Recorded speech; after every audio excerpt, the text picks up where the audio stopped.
They've never said that I didn't produce Sgt.Pepper, because that's nonsense, you know, because it was so obvious. If they'd been left to their own devices during Pepper, Pepper would never have happened, ever, because they were high most of the time.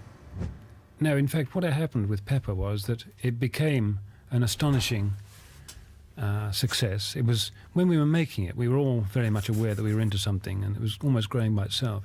And when it was finally finished, I wondered whether we'd gone too far, but I was very pleased with it. I was very proud of it.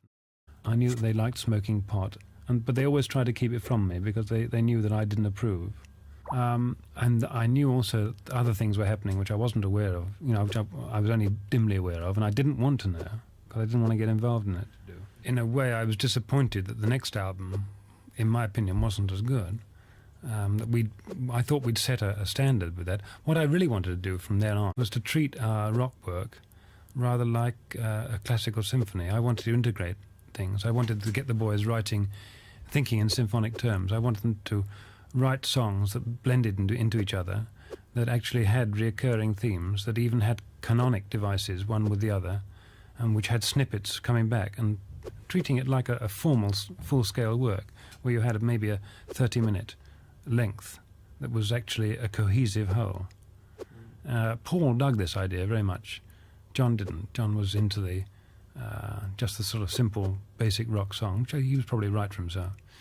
And when eventually we got back to this kind of thinking, which was in Abbey Road, side 2 became something like that concept, which Paul and I worked very much on. And John left it severely alone.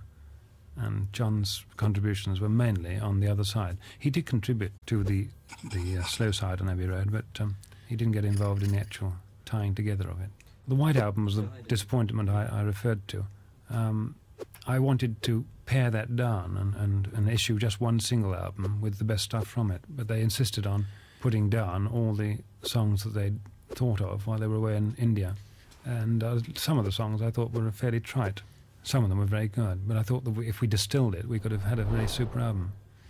But they insisted on having all the things down, and I didn't realise at the time, I learned afterwards, that there was a reason for that, not an artistic reason.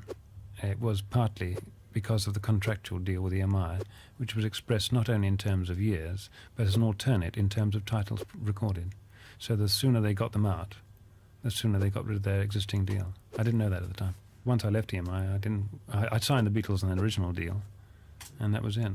They were all very young people who were suddenly jet-propelled into a world that was most fantastic.